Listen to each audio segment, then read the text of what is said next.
नमस्कार, NB news देख रहे हैं आप और मैं हूं आपके साथ मुस्कान। राजधानी लाइव में स्वागत है आप सभी का। बात राजधानी दिल्ली की करेंगे, जहां पर आम आदमी पार्टी की विधायक आतिशी का कहना है कि दिल्ली में 18 से 44 साल के युवाओं और 45 साल से अधिक उम्र की श्रेणी के लिए वैक्सीनेशन खत्म हो चुकी है। कोवैक्सीन की जो डोज थी वो पूरी तरह से खत्म हो चुकी है।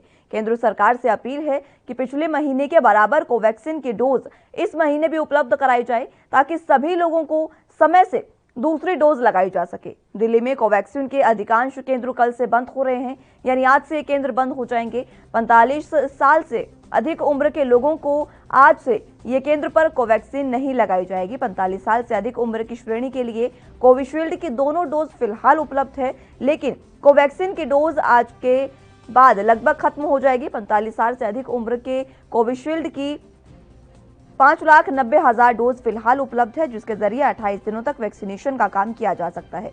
उन्होंने कहा कि दिल्ली में 12 दिनों से युवाओं के लिए वैक्सीन उपलब्ध नहीं है। किसी भी सरकारी केंद्र पर युवाओं का वैक्सीनेशन नहीं हो रहा है। दिल्ली के लिए जून में सिर्फ 5 लाख वैक्सीन काफी नहीं है। इस महीने में हमें 50 लाख वैक्सीन की जरूरत है, ये उन्होंने कहा है। दिल्ली में 3 जून को 53,080 लोगों को वैक्सीन की डोज लगाई गई है, जिसमें से 37,747 को पहली और 15,270 को वैक्सीन की दूसरी डोज लगाई गई है।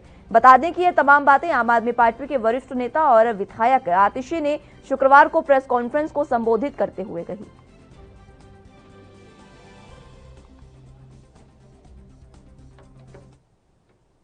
चलिए, इसी खबर पर हमारे साथ राजीव तिवारी दिल्ली से संवाददाता लाइव जुड़ चुके हैं। राजीव, फिलहाल वैक्सीनेशन की जो स्थिति बताई है आतिशी ने, उसको लेकर फिलहाल दिल्ली की स्थिति अब क्या है? क्योंकि वैक्सीनेशन सेंटर्स लंबे समय से बंद नजर आ रहे हैं और अब वो कह रही हैं कि कोवैक्सीन की डोज जो है वो पूरी तरीके से खत्म हो चुकी है और आज से ये वैक्सीन नहीं लगेगी।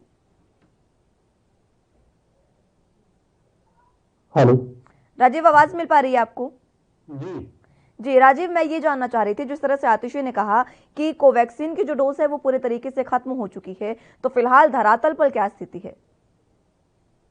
इस तरीके से लगातार कहीं ना कहीं दिल्ली सरकार बार बार केंद्र सरकार से गुहार लगा रही थी कि केंद्र सरकार जो है उनको वैक्सीन उपलब्ध कराई जाए, मगर जिस तरीके से बात करें कोवैक्सीन की तो वो भी कहीं ना कहीं खत्म हो चुकी है और कहीं ना कहीं दिक्कतें जरूर है।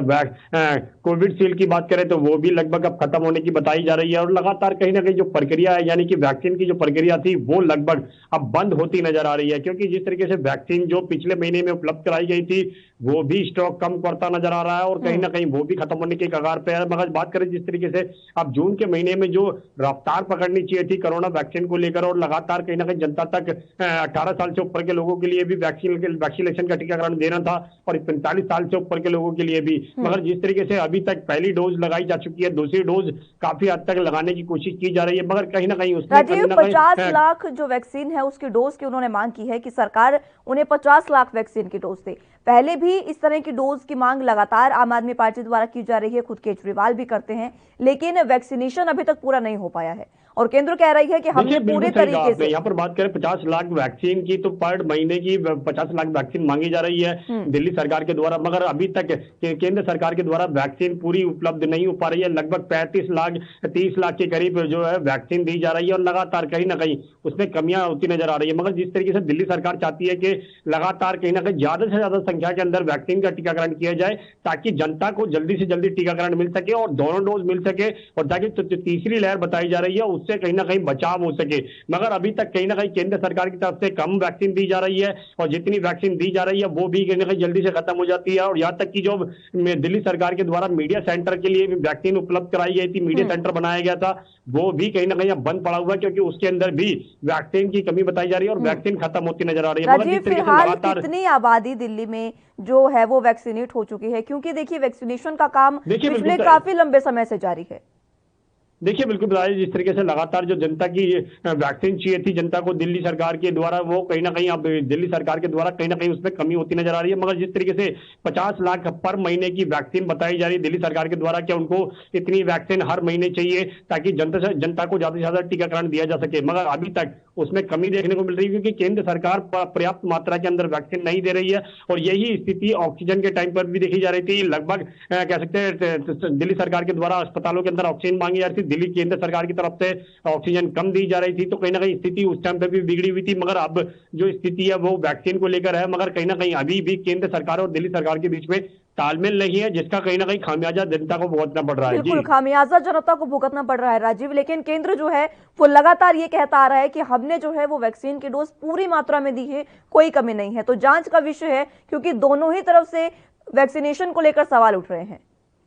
देखिए, बिल्कुल सही कहा आपने। यहाँ पर बात करें केंद्र सरकार की, तो केंद्र सरकार बिल्कुल कह रही है कि हम वैक्सीनेशन का टीकाकरण दे रहे हैं, दोनों डोज दी जा रही है दिल्ली सरकार को, मगर दिल्ली सरकार उसमें कमी कर रही है। और कहीं ना कहीं दिल्ली सरकार का कहना है कि जितनी डोज हमें चाहिए, यानी कि 50 लाख पर महीने की डोज चाहिए, उसमें कहीं ना कहीं कमी की जा रही है। अगर 50 लाख मांगी जा रही है तो 30 लाख, 36 लाख, 35 लाख की करीब दी जा रही है, तो उसमें कमियां तो बिल्कुल होंगी। मगर जिस तरीके से दिल्ली सरकार कोशिश कर रही है, उससे साफ जाहिर है कहीं ना कहीं दोनों ही सरकार को मिलकर काम करना चाहिए, ताकि जनता को ज्यादा से ज्यादा टीकाकरण दिया जा सके। मगर जिस तरीके से तीसरी लहर का खतरा बताया जा रहा है बच्चों के लिए, उससे कहीं ना कहीं पहले से ही इंतजाम करने चाहिए थे, मगर वो इंतजाम अभी भी कामयाब होते नजर नहीं आ रहे, क्योंकि जिस तरीके से दोनों डोज जनता को मिलनी चाहिए थी, वो अभी तक स्टार्ट नहीं की गई है। लगातार उसमें कमियां देखने को मिल रही है। 18 साल से ऊपर के लोगों की बात करें तो वो भी कहीं ना कहीं नाराज है सरकारों से, और लगातार यही कह रहे हैं कि सरकार आपस में लड़ाई कर रही है, जनता के बारे में नहीं सोच रही है, और जनता कहीं ना कहीं टीकाकरण के लिए सिर्फ उम्मीद लगा के बैठी हुई है। जी राजीव, जनता जो है वो उम्मीद लगाकर बैठी है, लेकिन जनता की उम्मीदें कब पूरी होगी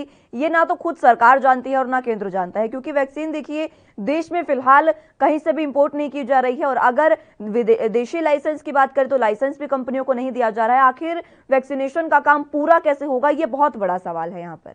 देखिए, सही कहा आपने। यहाँ पर एक चीज समझनी होगी, जिस तरीके से केंद्र सरकार के द्वारा जो रणनीति अपनाई जा रही है, उसमें कहीं ना कहीं देरी होती नजर आ रही है। बात करें लाइसेंस देने की, तो कहीं ना कहीं वो भी कहीं ना कहीं केंद्र सरकार के द्वारा ही दिया जाएगा, मगर अभी तक लगातार प्रक्रिया जो अपनानी चाहिए थी, उसमें कहीं ना कहीं केंद्र सरकार की भूमिका ज्यादा बनती है, और कहीं ना कहीं केंद्र सरकार को समझना चाहिए कि जल्दी से जल्दी टीकाकरण पहुंचाना जनता तक, तो कहीं ना कहीं इसमें स्पीड लानी पड़ेगी, तेजी लानी पड़ेगी। मगर ये जो प्रक्रिया है वो केंद्र सरकार की तरफ से धीरे चल रहा है, काफी स्लो चल रही है, और इसकी वजह से कहीं ना कहीं दिल्ली सरकार हो या फिर और राज्यों की सरकार हो, उनमें भी कहीं ना कहीं देरी नजर आ रही है। मगर जनता कहीं ना कहीं अभी भी परेशान है, और जनता चाहती है कि तीसरी लहर से पहले जनता तक टीकाकरण पहुंचाया जाए, मगर अभी तक दिल्ली सरकार और केंद्र सरकार के बीच में तालमेल नहीं है, जिसका कहीं ना कहीं अभी भी खामियाजा जनता को ही भुगतना पड़ रहा है। और जनता कहीं ना कहीं दोनों ही सरकारें से उम्मीद कर रही है कि दोनों आपस में लड़ाई बंद करें और जनता को टीकाकरण पहुंचाएं। जी बिल्कुल, देखिए राजीव, दोनों सरकारें एक दूसरे पर ठीकरा फोड़ रही हैं, लेकिन जनता के लिए फिलहाल कोई नहीं सोच रहा। अगर राज्य सरकारों से बात नहीं बन पा रही है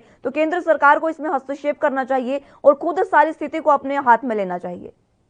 देखिए, बिल्कुल सही कहा आपने। यहाँ पर बात करें राज्य सरकार हो, चाहे वो पंजाब की सरकार हो या फिर दिल्ली सरकार हो या फिर कहीं और की सरकार हो, तो कहीं ना कहीं अगर राज्य सरकारों को स्थिति संभालने नहीं आ रही है या उसमें कहीं ना कहीं दिक्कत आ रही है, तो केंद्र सरकार को वो अपने हाथ में लेना चाहिए था। और केंद्र सरकार को चाहिए कि अगर दिल्ली की जनता का 50 लाख की डोज बनती है तो 50 लाख दी जाए, और केंद्र सरकार खुद अपने हाथों में ले, ताकि जनता तक टीकाकरण पहुंच सके। मगर जिस तरीके से राज्य सरकारों को हाथ में दिया जा रहा है और राज्य सरकार उसको नहीं पहुंचा पा रही है, तो कहीं ना कहीं राज्य सरकार की खामियां है इसके अंदर, मगर वो खामियां दूर करने के लिए केंद्र सरकार को अपना कदम उठाने चाहिए और अपने कदम आगे लेके आने चाहिए। कदम यहाँ पर उठाने चाहिए। बहुत शुक्रिया राजीव हमारे साथ जुड़ने के लिए और तमाम जानकारी के लिए। खबरों में आगे बढ़ेंगे, लेकिन फिलहाल वक्त एक छोटे से ब्रेक का है, फौरन हाजिर होंगे।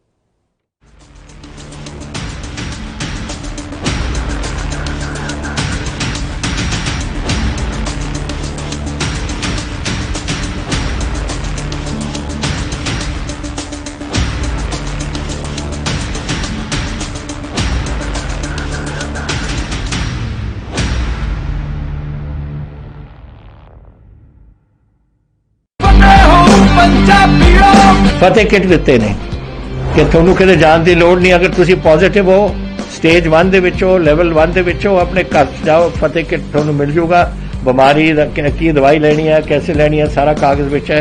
ਕੋਈ ਬੰਦਾ ਆਊਗਾ ਜਿਹੜਾ ਤੁਹਾਨੂੰ ਦੇਊਗਾ ਔਰ ਉਹ ਸਮਝਾਊਗਾ ਵੀ ਤੁਹਾਨੂੰ, ਉਹ ਤੁਸੀਂ ਲਓ।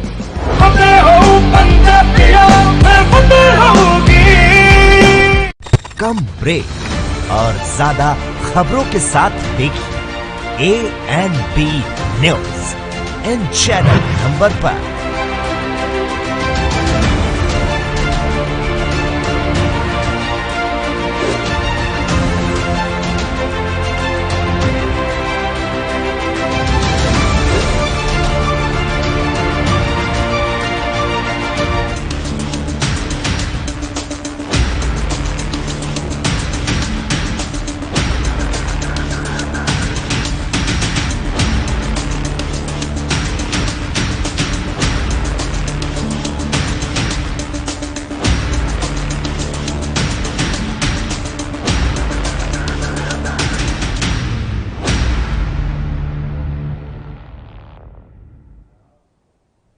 ब्रेक के बाद एक बार फिर से स्वागत है आप सभी का राजधानी लाइव में। बात अब देश की आर्थिक राजधानी मुंबई की कर लेते हैं, जहां पर मुंबई सहित महाराष्ट्र जहां कोरोना महामारी से जूझ रहा है, वहीं अपराध भी अब चरम पर है। जहां महाराष्ट्र के जलगांव में अमलनगर से करीब 6 किलोमीटर दूर जल में एक आधजली डेड बॉडी मिली है, जिसे लेकर इलाके में हड़कंप मच गया है। घटनास्थल पर पहुंची पुलिस ने डेड बॉडी को कब्जे में लेकर पोस्टमार्टम के लिए भेज दिया है। वहीं पंचनामे में यह साबित हो रहा है कि हत्या के बाद पेट्रोल डालकर उसे जलाने की भी कोशिश की गई थी।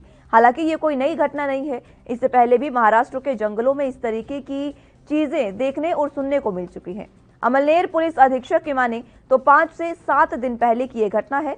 फॉरेस्ट के जंगल में यह घटना हुई है। घटना वाली जगह पर पेट्रोल की एक बाल्टी भी मिली है। अमलनेर पुलिस ने मामले में गंभीरता को लेकर मामले की जांच सरगर्मी से कर दी है शुरू। और पुलिस की माने तो आधजली डेड बॉडी की कलाई पर कुछ लिखा भी हुआ है और निशान बना हुआ है। उसी निशानदेही पर डेड बॉडी की शिनाख्त करने की कोशिशें की जा रही हैं और इलाके में लगातार वहां पर लगे सीसीटीवी फुटेज के जरिए आरोपी की तलाश भी करने में पुलिस जुट गई है। फिलहाल 302 के तहत मामला दर्ज कर पुलिस की 3 टीमें जांच में शुरू कर दी है उन्होंने। और हत्या के बाद जलाने का मामला महाराष्ट्र के लिए कोई भी नई बात नहीं है। इससे पहले भी दरिंदों ने दरिंदगी की सारी हदें यहां पर पार की हैं। बहरहाल महाराष्ट्र के जलगांव में मिली डेड बॉडी किसकी है और किन लोगों ने इसकी हत्या की है और इसके पीछे क्या वजह हो सकती है, इसको जांचने में पुलिस जुट गई है।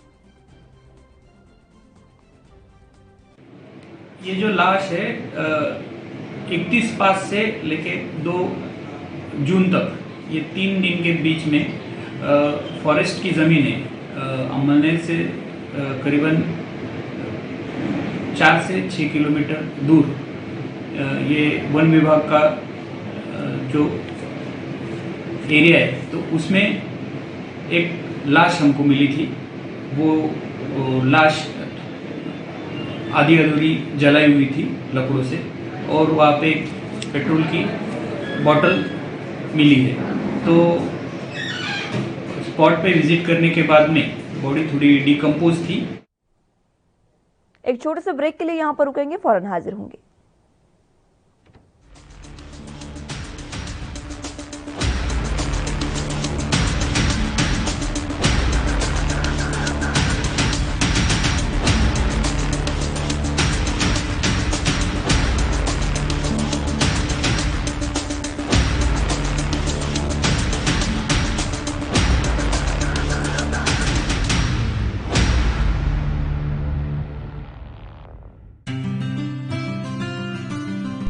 ਜ਼ਿਲ੍ਹਾ ਹੁਸ਼ਿਆਰਪੁਰ ਪੰਜਾਬ ਦੇ ਉਹਨਾਂ ਜ਼ਿਲ੍ਹਿਆਂ ਵਿੱਚ ਸ਼ਾਮਿਲ ਹੈ ਜਿੱਥੇ ਕਰੋਨਾ ਦੇ ਖਿਲਾਫ ਜੰਗ ਵਿੱਚ ਸਭ ਨੇ ਇਕਮੁੱਠਤਾ ਦਿਖਾਈ ਹੈ। ਨਤੀਜਾ ਇਹ ਨਿਕਲਿਆ ਕਿ ਜ਼ਿਲ੍ਹੇ ਦੇ ਕਈ ਪਿੰਡਾਂ ਨੇ ਕਰੋਨਾ ਵੈਕਸੀਨੇਸ਼ਨ 100% ਦਾ ਟੀਚਾ ਹਾਸਿਲ ਕਰ ਲਿਆ ਹੈ, ਜੋ ਕਿ ਵਾਕਈ ਕਾਬਿਲੇ ਤਾਰੀਫ ਹੈ। ਦਰਅਸਲ ਪੰਜਾਬ ਦੇ ਮੁੱਖ ਮੰਤਰੀ ਕੈਪਟਨ ਅਮਰਿੰਦਰ ਸਿੰਘ ਨੇ ਟੀਕਾਕਰਨ ਨੂੰ ਲੈ ਕੇ ਇੱਕ ਲਹਿਰ ਦਾ ਆਗਾਜ਼ ਕੀਤਾ ਸੀ। ਮੁੱਖ ਮੰਤਰੀ ਦੇ ਹੁਕਮਾਂ ਅਨੁਸਾਰ ਹੁਸ਼ਿਆਰਪੁਰ ਸਮੇਤ ਪੂਰੇ ਪੰਜਾਬ ਵਿੱਚ ਸ਼ੁਰੂ ਕੀਤੀ ਗਈ ਕਰੋਨਾ ਮੁਕਤ ਪਿੰਡ ਮੁਹਿੰਮ ਨੇ ਜ਼ੋਰ ਫੜ ਲਿਆ ਹੈ। इस मुहिम तहत हर रोज ग्राम पंचायतां ਵੱਲੋਂ ਟੀਕਾਕਰਨ ਮੁਹਿੰਮ ਨੂੰ ਸਹਿਯੋਗ ਦਿੱਤਾ ਜਾ ਰਿਹਾ ਹੈ। ਇਸ ਮੁਹਿੰਮ ਦੇ ਸ਼ੁਰੂ ਹੋਣ ਤੋਂ ਬਾਅਦ ਪਹਿਲੇ 48 ਘੰਟਿਆਂ ਵਿੱਚ ਹੀ ਜ਼ਿਲ੍ਹੇ ਦੇ 11 ਪਿੰਡਾਂ ਨੇ ਕੋਰੋਨਾ ਵੈਕਸੀਨੇਸ਼ਨ ਦੀ 100% ਦੀ ਪਹਿਲੀ ਡੋਜ਼ ਲਗਵਾ ਲਈ ਸੀ। ਇਨ੍ਹਾਂ ਪਿੰਡਾਂ ਵਿੱਚ ਹਲਕਾ ਚੱਬੇਵਾਲ ਦੇ ਪਿੰਡ ਨਵਾਂ ਜੱਟਪੁਰ, ਪੁੰਗਾ ਤੇ ਪੁੰਜ ਸ਼ਾਮਿਲ ਨੇ, ਜਦਕਿ ਮਕੇਰੀਆਂ ਦੇ ਪਿੰਡ ਨੱਥੂਵਾਲ, ਲਲੋਤਾ, ਉਲਾਹਾ, ਚੱਕੜਿਆਲ, ਪੜੋਲਿਆ ਤੇ ਰਾਮਗੜ੍ਹ ਸਿਕਰੀ ਨੇ ਵੀ ਫਤਿਹ ਹਾਸਿਲ ਕੀਤੀ ਹੈ। ਇਸ ਤੋਂ ਇਲਾਵਾ ਗੜਸ਼ੰਕਰ ਦੇ ਪਿੰਡ ਨਾਜ਼ਰਪੁਰ, ਰਾਵਲਪਿੰਡੀ ਨੇ ਵੀ ਕੋਵਿਡ-19 ਦੀ 100% ਦੀ ਡੋਜ਼ ਲਗਵਾ ਲਏ ਨੇ।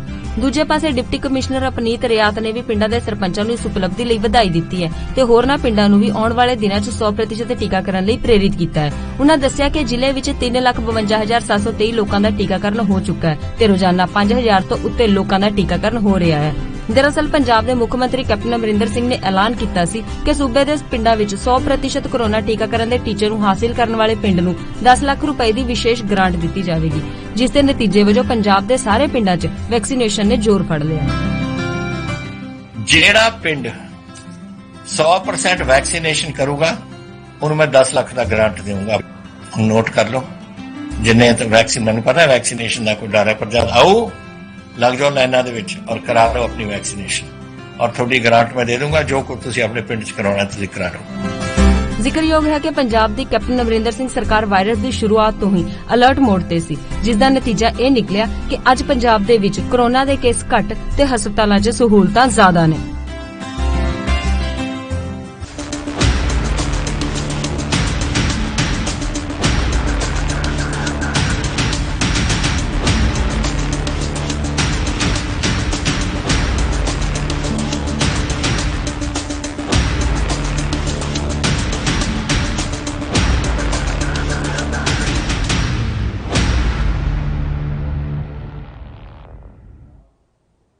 ब्रेक के बाद एक बार फिर से स्वागत है आप सभी का। राजधानी लाइव में बात मुंबई की कर रहे थे, जहां के जलगांव में एक जंगलों में अधजली डेड बॉडी मिली है। इसी पर ज्यादा जानकारी के साथ हमारे संवाददाता मुरारी सिंह लाइव जुड़ चुके हैं मुंबई से। मुरारी, जिस तरह का ये मामला अब सामने आया है, बड़े सवाल उठ रहे हैं क्योंकि लॉकडाउन में इतनी सख्ती है और इस बीच इस तरह के अपराध। जी मुस्कान, बिल्कुल सही कहना है और महाराष्ट्र के लिए कोई नई बात नहीं है। इस तरीके की घटनाएं इससे पहले भी देखने और सुनने के लिए मिल चुकी है, लेकिन जब कोरोना काल चल रहा हो, जगह जगह पर पुलिस की जो नजर हो, आने जाने के ऊपर पाबंदी लगी हो, इस बीच इसकी घटना प्रकाश में आई है, जिससे मानो कि जलगांव सहित अजमेर नगरा जो पुलिस थाने है वहां पर काफी हड़कंप मचा हुआ है, क्योंकि लगभग 6 किलोमीटर दूर जंगल में डेड बॉडी मिली और सबसे बड़ी बात है कि इसे जलाने की कोशिश की गई है। अधजली ये डेड बॉडी है, शिनाख्त कर पाना काफी मुश्किल हो रहा है और पुलिस जिस तरीके से 3 टीमों की गठन बनाई है, जांच कर रही है, कहीं न कहीं ये हाई प्रोफाइल मामला हो सकता है और यही वजह है कि उस पूरे इलाके को पुलिस की तरफ से छानबीन की जा रही है। लगे हुए सीसीटीवी कैमरे के जरिए भी आरोपियों तक पहुंचने की कोशिश की जा रही है, लेकिन जो घटना हुई है मानो कि उससे जलगांव पूरी तरह से ढल गया है। मुरारी, जो डेड बॉडी मिली है अधजली, उसमें पुलिस ने खुद ये भी बताया है कि उसके हाथ पर किसी अलग ही तरह के निशान थे, उसके बारे में कुछ बताएं। देखिए मुस्कान, इस लेकर के जांच चल रही है लगातार। जो सरकारी यंत्रणाएं हैं वो जांच कर रही हैं, जो स्पेशल टीम होते हैं कि इस पे क्या कुछ लिखा हुआ था, क्योंकि आधा से ज्यादा जो पोजीशन है वो जले हुए हाथ के हैं और उस पर जो निशान बना है उसी निशानदेही पर उसकी शिनाख्त करने की कोशिश की जा रही है। क्योंकि अगर फेस की बात करें या फिर नीचे के अंगों की, तो पूरी तरह से झुलस चुका है, जिसका रिपोर्ट निकालना या शिनाख्त करना काफी मुश्किल है। तो पुलिस जो निशानदेही उनके हाथों पर है उसे लेकर के जो है कि लगातार जांच कर रही है। जितने मिसिंग केसेस हैं या जितने लापता लोग हैं, ऐसे लोगों में भी चेक किया जा रहा है कि क्या ये लोग जो लापता थे उनके। ठीक है मुरारी जी, बहुत शुक्रिया तमाम जानकारी के लिए। फिलहाल एक छोटे से वक्त के लिए रुकेंगे, जल्द हाजिर होंगे।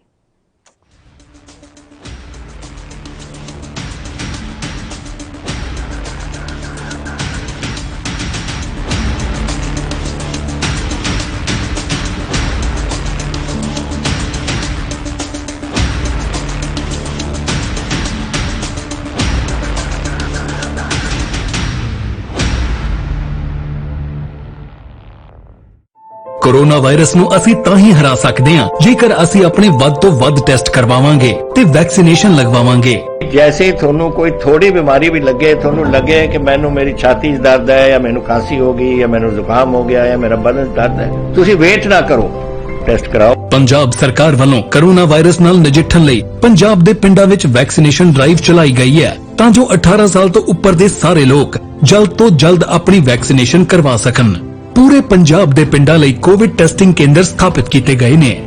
ਜੇਕਰ ਤੁਹਾਨੂੰ ਬੁਖਾਰ ਜ਼ੁਕਾਮ ਜਿਹੇ ਲੱਛਣ ਮਹਿਸੂਸ ਹੁੰਦੇ ਹਨ ਤਾਂ ਤੁਰੰਤ ਆਪਣਾ ਕੋਰੋਨਾ ਵਾਇਰਸ ਦਾ ਟੈਸਟ ਕਰਵਾਓ। ਕੋਰੋਨਾ ਸੰਬੰਧੀ ਜਾਣਕਾਰੀ ਲਈ 104 ਹੈਲਪਲਾਈਨ ਤੇ ਕਾਲ ਕਰੋ। तो ਤੁਸੀਂ ਪਲੀਜ਼ ਇਸ ਗੱਲ ਤੋਂ ਹੁਣ ਮੇਰੀ ਗੱਲ ਮੰਨੋ ਕਿ ਆਪਾਂ ਪੰਜਾਬ ਨੂੰ ਬਚਾਉਣਾ ਹੈ, ਆਪਣੇ ਪਰਿਵਾਰਾਂ ਨੂੰ ਬਚਾਉਣਾ ਹੈ, ਆਪਣੇ ਪਿੰਡ ਨੂੰ ਬਚਾਉਣਾ ਹੈ, ਤੁਸੀਂ ਆਪਣੇ ਮੁਹੱਲਿਆਂ ਨੂੰ ਬਚਾਉਣਾ ਹੈ। ਤੁਸੀਂ ਜੋ ਦੱਸਿਆ ਡਾਕਟਰਾਂ ਨੇ ਕਰੋ। ਹਿਦਾਇਤਾਂ ਦੀ ਪਾਲਣਾ ਕਰਕੇ ਆਓ ਮਿਲ ਕੇ ਕਰੀਏ ਕੋਰੋਨਾ ਤੇ ਫਤਿਹ। ਇਹੀ ਹੈ ਸਾਡਾ ਮਿਸ਼ਨ ਫਤਿਹ।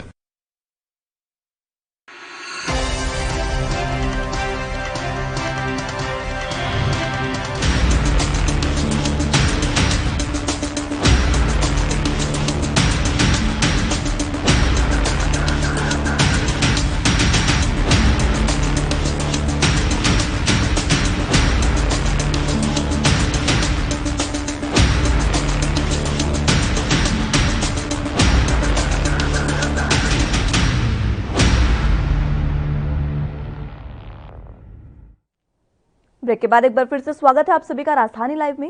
अब बात मध्य प्रदेश के सबसे बड़े शहर इंदौर की करेंगे, जहां पर पिछले 5 दिनों से जूनियर डॉक्टर्स की हड़ताल जारी है। हालांकि जबलपुर हाईकोर्ट ने कोरोना काल में जूनियर डॉक्टरों की हड़ताल को अवैध करार दिया है और साथ ही 24 घंटे में काम पर वापस लौटने का भी अल्टीमेटम दिया था। वहीं इन सबके बीच 5 मेडिकल कॉलेजों के 478 पीजी स्टूडेंट्स अवैध हड़ताल के चलते बर्खास्त भी हुए हैं। इसके बाद भी अपनी मांगों को लेकर जूनियर डॉक्टर्स की हड़ताल जारी है।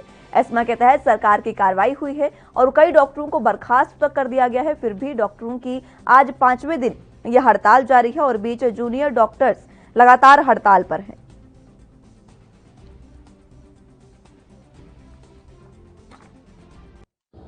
हमारे यहाँ हमारे सीनियर डॉक्टर, जो हमारे जूनियर डॉक्टर के सीनियर्स हैं हमारे, उनका यूनिवर्सिटी से नामांकन रद्द किया गया है।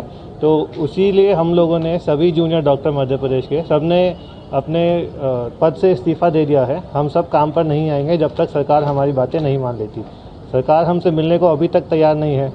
जैसे ही सरकार हमसे मिलकर हमारी बातों पर चर्चा करेगी, हम स्ट्राइक कॉल ऑफ कर देंगे। कितने डॉक्टर्स अभी तक इसमें इस्तीफा दे चुके हैं? मध्य प्रदेश से लगभग 3000 डॉक्टर्स इस्तीफा दे चुके हैं। हम जूनियर डॉक्टर एसोसिएशन पिछले 6 महीने से अपनी जितनी भी डिमांड्स है वो सरकार की तरफ रख रहे हैं, लेकिन हमारी कोई सुनवाई नहीं की गई। पिछली 2 बार की हड़ताल हमने 6 से 8 घंटे में रद्द की है, सिर्फ एक मौखिक आश्वासन पे, लेकिन उसका लिखित ऑर्डर आज 1 महीने होने के बाद भी नहीं आया है। तो क्या जूनियर डॉक्टर्स जिन्होंने 1.5 साल तक कोरोना में अपना दिन रात करके मेहनत की है, लोगों का इलाज किया है, आज जब उनके डिमांड्स की बात आई तो सरकार पीछे हट रही है? तो सही समय तो किसी भी चीज़ का नहीं होता है। आप में से, हम में से किसी को नहीं पता कोरोना कब तक रहेगा, लेकिन क्या जूनियर डॉक्टर्स अपनी थोड़ी सी भी डिमांड नहीं रख सकते हैं सरकार के सामने? आपको 24 घंटे के अंदर वापस से सभी डॉक्टर्स को अल्टीमेटम दिया गया है कि वापस काम पर लौटें, तो उसका भी 24 घंटे पूरे होने वाले, क्या कुछ रहेगा आपका? जब तक सरकार हमारी मांगी नहीं मानेगी, हमारे लिए हमें एक छोटे से ब्रेक के लिए रुकेंगे, फौरन हाजिर होंगे।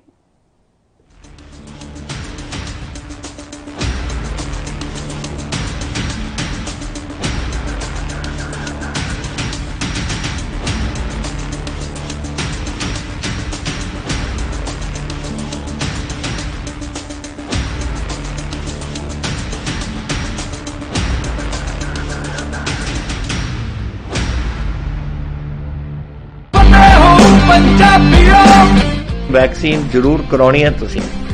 ਤੁਹਾਡੀ ਐਂਟੀਬਾਡੀਜ਼ ਵਧਾਉਣੇ ਨੇ।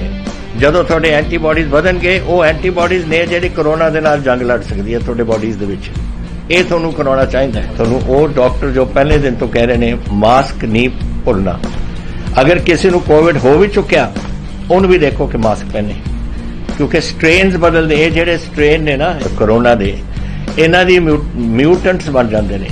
ਇਸ ਕਰਕੇ ਤੁਸੀਂ ਉਹ ਜੋ ਬੇਸਿਕ ਚੀਜ਼ਾਂ ਨੇ, मास्क पहनना, हथ धोने, सोशल डिस्टेंसिंग रखनी, ये जरूरी है। ਤੁਹਾਨੂੰ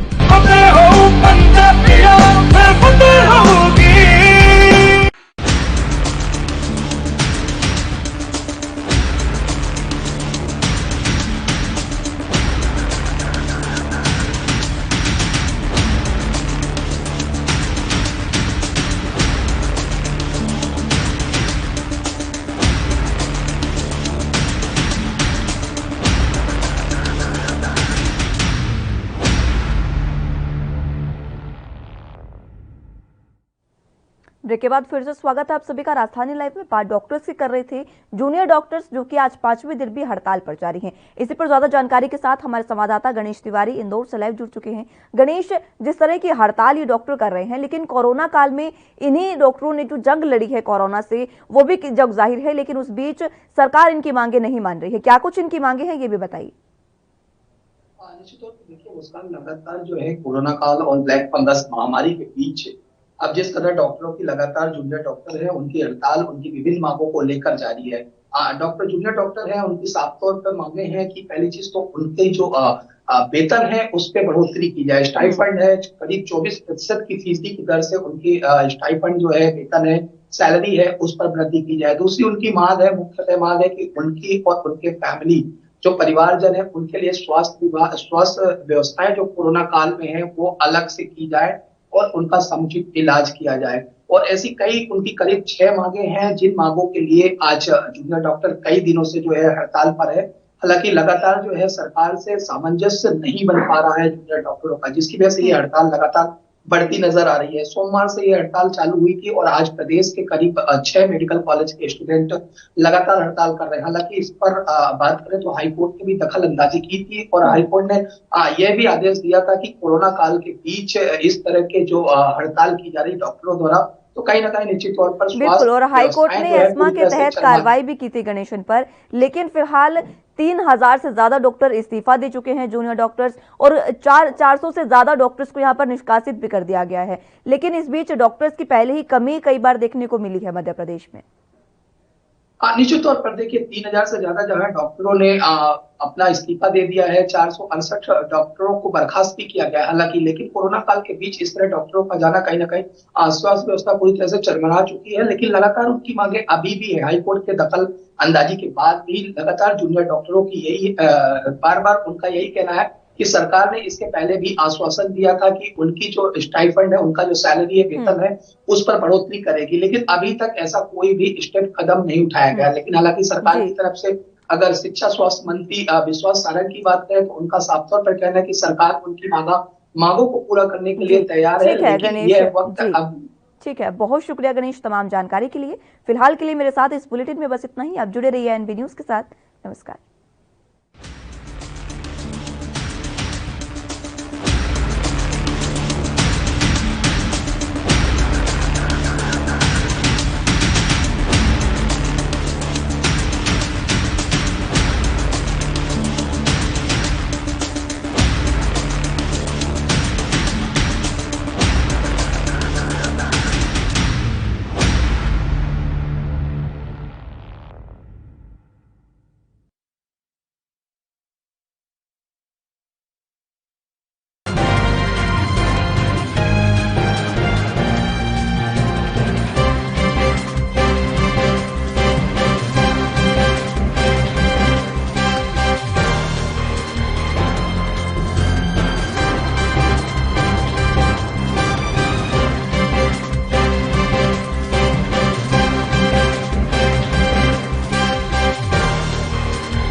कम ब्रेक और ज्यादा खबरों के साथ देखिए